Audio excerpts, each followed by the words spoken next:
Hello mga mamshi, mga idol. Ngayon naman po ang iluluto natin para sa ating pananghalian ay chop suey. At ayan na nga po, nilagay ko na po yung ating bawang, sinunod ko na po yung ating sibuyas. At ito nga po pala yung ipanlalahok natin, chicken liver o atay ng manok. Maglalagay nga rin po pala ako dyan ng ilang pirasong prawn. Halu-haluin lang po natin mga mamshi. At ilalagay ko na nga rin po pala rito yung ating gulay. O diba yung gulay, ang ganda ng kulay. Parang ang buhay ni Inday ay makulay, ganon.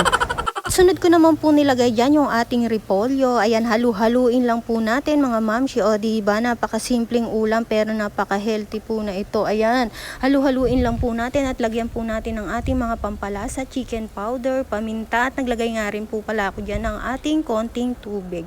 At ayan na nga po mga mamshi, maraming salamat po sa inyo. Sa walang suporta nyo po kay Inday. Kung hindi pa po kayo nakapollow, please follow po. Mag-iwan lang po kayo ng comment para mabalikan ko po kayo. Pa-share na nga rin po at palike nga po ng aking video. Maraming salamat. At ayan po, tinakpan ko lang po, makalipas po ang ilang minuto, luto na po ang ating chop suey. At syempre maglalagay tayo ng konting pampasipa, sili. O yan, diba? Pampagana pong kumain yan. Ayan. Kurado, taob na naman ang isang kaldero dito kay Inday. At dahil luto na nga po ang ating chop suey, maraming salamat po sa inyo mga mamshi, mga idol. Ingat po kayo lagi. Bye-bye.